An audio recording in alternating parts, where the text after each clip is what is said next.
सुप्रभात प्रिय छात्रों। आप सभी अपनी स्क्रीन में दो वाक्यों की रचना को देख रहे हैं। क्या आप इससे विषय का अंदाजा लगा सकते हैं कि आज हम किस विषय के बारे में अध्ययन अध्यापन करेंगे? विषय की तरफ बढ़ने से पूर्व आप सभी छात्रों से मेरा एक प्रश्न है। क्या आप सभी किसी भाषा का प्रयोग करते हैं?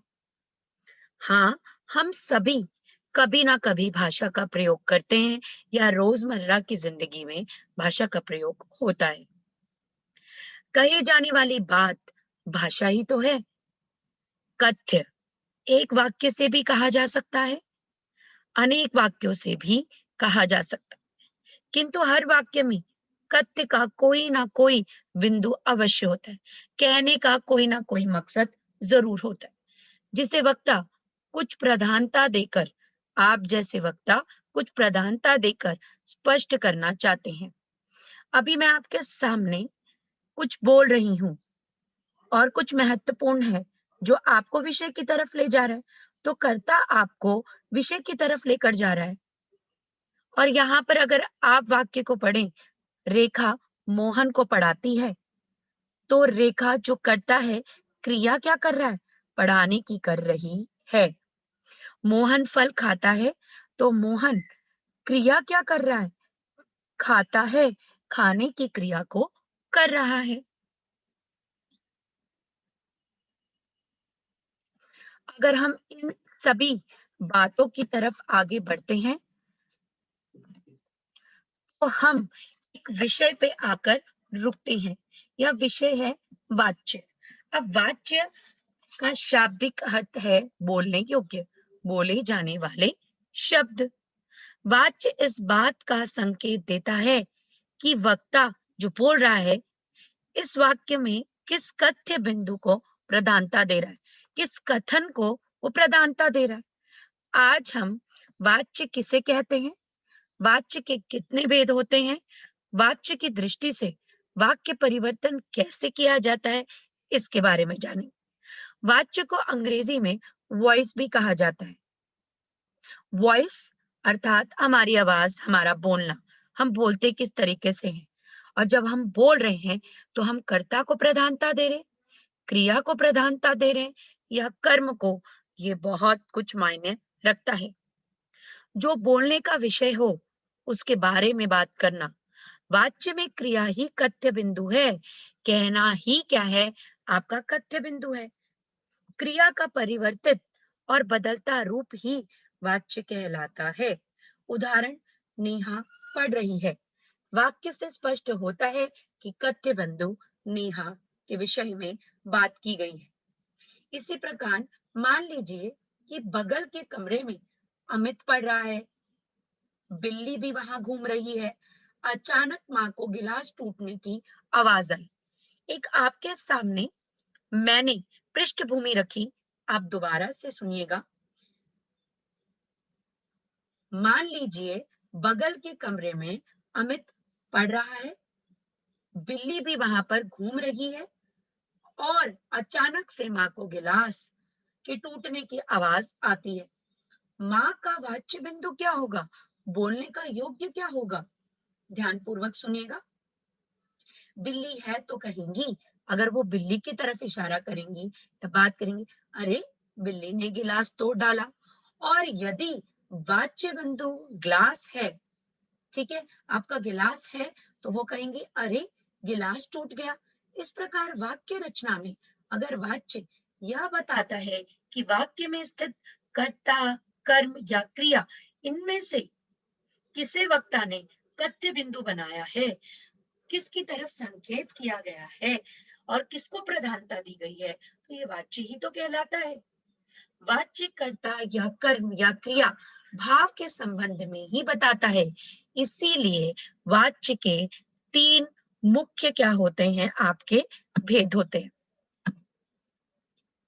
सबसे पहला भेद अगर आप अपने स्क्रीन में देखेंगे तो भाववाच्य है, दूसरा है कृत्रिवाच्य, तीसरा है आपका कर्मवाच्य।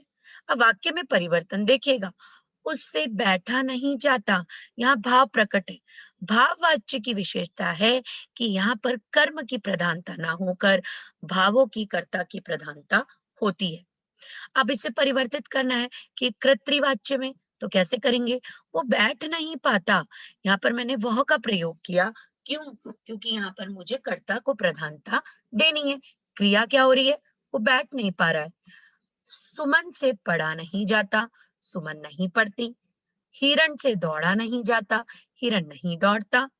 भाववाच्य में असमर्थता को दर्शाया जाता है कि आप किसी भी चीज को करने में असमर्थ हो, तो नहीं, मत और न जैसे शब्दों का प्रयोग किया जाता है। उससे लिखा नहीं गया, उसने नहीं लिखा। ठीक है। विमल से सोया नहीं गया, विमल नहीं सोया। स्त्रियों से रोया नहीं जाएगा, स्त्रियां नहीं रोएंगी। मुझसे देखा नहीं जाएगा, मैं देख नहीं सकता। नर्तकी से नाचा नहीं जा रहा, नर्तकी नाच नहीं पा रही है। पक्षियों से उड़ा नहीं जा रहा, पक्षी नहीं उड़ रहे हैं। तुमसे बोला नहीं जा रहा, तुम बोल नहीं सकते। छात्रों को पढ़ना पड़ा, छात्र पढ़े। हम में अब सो जाना चाहिए। हमें क्या करना चाहिए? अब सो जाना चाहिए। हम सब सोएं। वाच्य के मुख्य बिंदु क्या है? दोबारा से दोहराएंगे। वाच्य परिवर्तन करते समय आप सभी छात्रों को यह ध्यान रखना है कि वाक्य जिस काल में होता है, वर्तमान में है, तो वर्तमान में ही रूपांतरण में रहेगा। ठीक है। उदाहरण के लिए, मनु पढ़ता है। ठीक है। मनु से पढ़ा जाता है। ये कर्मवाच्य है कि कर्म के द्वारा या से मतलब किसी कारण से वो कार्य क्या करता है? साधन का इस्तेमाल करते हुए अपना कार्य करता है। वाच्य की दृष्टि से वाक्य परिवर्तन कैसे करेंगे? कर्तृवाच्य से कर्मवाच्य में परिवर्तन। कर्तृवाच्य, रोहन भाषण दे रहा है। अब मुझे रोहन को अगर साधन के रूप में दर्शाना है, तो रोहन से भाषण दिया जा रहा है, कर्मवाच्य में आ जाएगा। कर्तृवाच्य में, बच्चे बगीचे में दौड़ रही है, या बच्चे बगीचे में दौड़ रहे हैं। कर्मवाच्य में, बच्चों से बगीचे में दौड़ा जा रहा है। वाच्य में दोबारा से एक बारी फिर अभ्यास करेंगे। वाच्य में 3 की प्रधानता होती है। सबसे महत्वपूर्ण प्रधानता है कर्ता, कर्म और भाव की। अब एक वाक्य से इसे समझने की पूर्णता कोशिश करेंगे। सबसे पहले कर्ता के अनुसार क्रिया ने क्या कार्य किया? राधा क्रिकेट खेलती है। राधा खेलती है। मेरा प्रश्न उठता है, क्या खेलती है? क्रिकेट। तो राधा, जो क्रिया का फल सीधे क्या है? राधा पर पड़ा। राधा द्वारा क्रिकेट खेला जाता है। क्रिया कर्म के अनुसार। ठीक है। कर्म यहाँ पर किस ऑब्जेक्ट का और किसे साधन बनाया गया है? क्रिकेट को। राधा से क्रिकेट खेला जाता है। अब यहाँ पर से हमने से लगाया है, यहाँ पर भाव को प्रकट करने के लिए। या मैं ये कह सकती थी, राधा से खेला जाता है। अगर मैं क्रिकेट यहाँ पर कर्म नहीं बताऊंगी, तो यहाँ क्या आ जाएगा?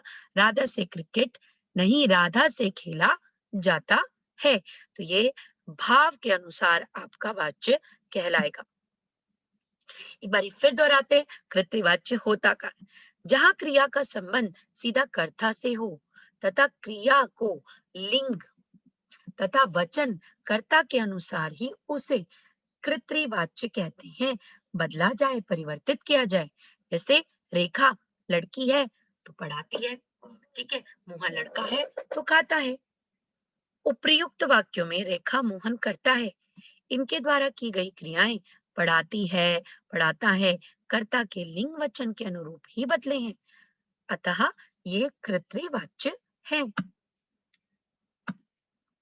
अब आता है आपका कर्मवाच्य, जहां क्रिया का संबंध सीधा कर्म से हो तथा क्रिया का लिंग वचन कर्म के अनुसार परिवर्तित हो।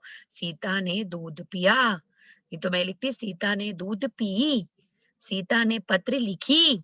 अगर मैं कर्ता के बारे में बात करती, तो सीता ने दूध पिया। दूध यहाँ पर आपका अंग्रेजी में ऑब्जेक्ट और हिंदी में कर्म है, तो दूध के अनुसार आपकी क्रिया परिवर्तित हुई पिया। पत्र के अनुसार यहाँ पर क्या हुआ? परिवर्तित हुआ लिखा। तो आप पहले वाक्य में पिया क्रिया का एक वचन है, पुल्लिंग क्या हो जाएगा, दूध है, कर्म के अनुसार आया है। अगर दूसरे के बारे में बात करें, दूसरे वाक्य में लिखा क्रिया का एक वचन है, पुल्लिंग रूप पत्र कर्म के अनुसार आया है। विशेष क्या बात है, कर्मवाच्य सदैव सकर्मक क्रिया का ही होता है, परंतु कर्तृवाच्य आपका सकर्मक अकर्मक दोनों का हो सकता है। क्रिया का प्रयोग आप वहां पर कर सकते हैं। कर्तृवाच्य से कर्मवाच्य बनाने की विधि में सबसे महत्वपूर्ण क्या है, कर्मवाच्य में कर्ता को प्रधानता नहीं दी जाती है। कर्मवाच्य में कर्ता को प्रधानता नहीं दी जाती है। ठीक है, अगर भाववाच्य की तरफ बढ़ने से पूर्व आप लोगों को यह जानना बहुत जरूरी है, उसे गौण का स्थान मिलता है, महत्वपूर्ण स्थान प्राप्त नहीं होता।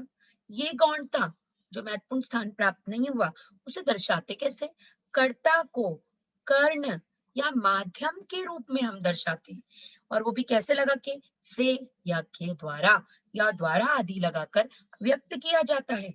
वहीं कर्ता का लोप ही कर दिया जाता है, कर्ता ही हटा दिया। रमेश से, उदाहरण के लिए, रमेश से अब दूध पिया नहीं जा रहा, मैं रमेश के साथ प्रसंग से लगाकर उसे कर्ता की भूमिका से दूर कर दिया गया। और पतंग बहुत अच्छी तरह उड़ रही है, मैं पतंग उड़ाने वाले का उल्लेख नहीं किया गया, कर्ता नहीं बताया गया। इसके अतिरिक्त अगर बात करूं तो कर्मवाच्य बनाते समय संयोजी क्रिया जाना का प्रयोग किया जाता है। ठीक है, हेल्पिंग वर्ब जिसे कहा जाता है, हिंदी में हम उसे संयोजी क्रिया कहते हैं। जाना के पूर्व मुख्य क्रिया कैसे बदलती है, पूर्ण कृदंती कैसे हो जाती है, आ, ई, ए या ई आता है, दूध पिया नहीं जा रहा है, दवाई दे दी गई है। आपने यहाँ पर ध्यान देना है कि जब आप कर्म में परिवर्तित कर रहे हो तो कर्म आपका है क्या, स्त्रीलिंग है, पुल्लिंग है, किसके अनुसार है, पुरुष एक वचन है, बहुवचन है, उसी के अनुसार क्या है, क्रिया भी बदलेगी। कर्तृवाच्य में प्रयुक्त मूल सकर्मक के उपयुक्त अकर्मक का प्रयोग किया जाता है, जैसे पतंग उड़ रही है, रमेश अब दूध भी नहीं पी रहा, तो इस चीज का आप लोगों ने ध्यान देना है। भाववाच्य में कर्म होता ही नहीं। अब भाववाच्य की तरफ बढ़ते हैं, जहां कर्ता और कर्म की नहीं बल्कि भाव की प्रधानता है। नानी जी से चला नहीं जाता, असमर्थता उनके भावों को प्रकट कर रही है। मरीज से उठा नहीं जाता, भाववाच्य का प्रयोग विवशता, असमर्थता व्यक्त करने के लिए होता है। भाववाच्य में प्राय अकर्मक क्रिया होती है, ठीक है, कर्म नहीं होता। भाववाच्य में क्रिया सदैव अन्य पुरुष, पुल्लिंग और एक वचन में आपको प्राप्त होगी। अब यहाँ पर आपके सामने भाववाच्य कर्तृवाच्य से भाववाच्य कैसे परिवर्तित करें, इसके बहुत सारे उदाहरण आपके सामने प्रस्तुत है। उससे पूर्व कुछ महत्वपूर्ण चीजों को जानना जरूरी है। आप भाववाच्य के में से का भी प्रयोग करते हैं, और उल्लेख नहीं होता, उल्लेख ना होने की स्थिति तब होती है जब मूल कर्ता जन सामान्य लोग हो, मुख्य क्रिया पूर्व कृदंती कर क्रमों के बाद संयोजी क्रिया आ जाए। मैं अब चल नहीं पाता, मैं मुझसे अब चला नहीं जाता। गर्मियों में लोग खूब नहाते हैं, गर्मियों में खूब नहाया जाता है। कर्मवाच्य के प्रयोग स्थल, इसके बारे में हम जानेंगे ध्यानपूर्वक। जब आप सभी छात्रों को स्वयं पता ना हो कि निश्चित रूप से कर्ता कौन है, या आपको यही नहीं पता कि भयवंश, संकोचवंश, अन्यथा बताना नहीं चाहते, जैसे डाक पेटी में चिट्ठी डाल दी गई है, उसकी घड़ी मेज पर से चुरा ली गई है। जब आपने स्वयं किया है किंतु वह अचानक बिना आपके चाह के हो गया, शीशा गिर गया और टूट गया, आपको पता नहीं थी कि वो चीज हो जाएगी। असमर्थता बताने के लिए नहीं के साथ, जैसे अब अधिक दूध नहीं पिया जाता। सूचना विज्ञप्ति, सूचना देने के लिए आदि, जहां कर्ता निश्चित नहीं है, पता नहीं, पट्टी पार करने वालों को सदा सजा दी जाएगी। मतलब जो पटरी पार करेगा उसे सजा दी जाएगी, क्योंकि दुर्घटना क्या है, घटित हो सकती है। वैसे भाववाच्य में भी आप लोगों को ध्यान देना है। असमर्थता विवशता प्रकट करने के लिए नहीं के साथ भाववाच्य का प्रयोग। इतना चल कर आए हैं कि अब खड़ा तक नहीं हो पाते। जब नहीं प्रयोग नहीं होता तो मूल कर्ता जन सामान्य होगा। ध्यान दीजिएगा, अगर आप नहीं का प्रयोग नहीं कर रहे तो मूल कर्ता कौन होगा, जन सामान्य। कैसे? गर्मियों में छत पर सोया जाता है, गर्मियों में छत पर सोया जाता है, गर्मियों में सभी जन सामान्य क्या करते, छत पर सोते हैं। तो इन बातों को अगर आप ध्यान रखते हो तो कर्तृवाच्य से भाववाच्य में और कर्तृवाच्य से कर्मवाच्य में आप आसानी से वाक्य को बदल सकते हो। कैसे? यह तैराक तेज तैरता है, इस तैराक द्वारा तेज तैरा जाता है। यहाँ पर भाववाच्य में आपका, यहाँ पर ध्यान दीजिएगा, नहीं का प्रयोग नहीं किया गया है। यहाँ पर जन सामान्य के बारे में बात की गई है। इस तैराक द्वारा तेज तैरा जाता है। घायल व्यक्ति उठ नहीं सका, घायल व्यक्ति से उठा नहीं जाता। मैं प्रतिदिन नहाता हूँ, मेरे द्वारा प्रतिदिन नहाया जाता है। प्रतिदिन मैं नहाने का क्या करता हूँ, कार्य करता हूँ। चलो घूमने चलते हैं, चलो घूमने चला जाए। बच्चे शांत नहीं बैठ सकते, बच्चों द्वारा शांत नहीं बैठा जाता। विनय जोर जोर से हंस रहा है, विनय द्वारा जोर जोर से हंसा जा रहा है। नाविक नदी में तैर रहा था, नाविक द्वारा नदी में तैरा गया। दुखियारी हंस भी नहीं सकी, दुखियारी से हंसा भी ना गया। रात भर कैसे जागेंगे, रात भर कैसे जागा जाएगा। किसान खेत में सोता है, किसान द्वारा खेत में सोया जाता है। मोटा व्यक्ति भाग नहीं सकता, मोटे व्यक्ति से भागा नहीं जाता। हम गर्मियों में छत पर सोते हैं, हमारे द्वारा गर्मियों में छत पर सोया जाता है। ऐसे ही आपके पास क्या है, अन्य उदाहरण है। आप सभी छात्रों से निवेदन है कि आप सभी छात्र ध्यानपूर्वक नियमों को समझें, अपने से ही खुद से बातें करके देखें। रोजमर्रा में भी आप लोग इन वाक्यों का प्रयोग करते हो। आपने नियमों को ध्यान रखना है और ये बहुत आसान है। आपके साथ ईआरपी में वर्कशीट शेयर करी जाएगी, पुनरावृत्ति शेयर करी जाएगी, तो साझा की जाएगी, तो आप उसे ध्यानपूर्वक करेंगे। धन्यवाद।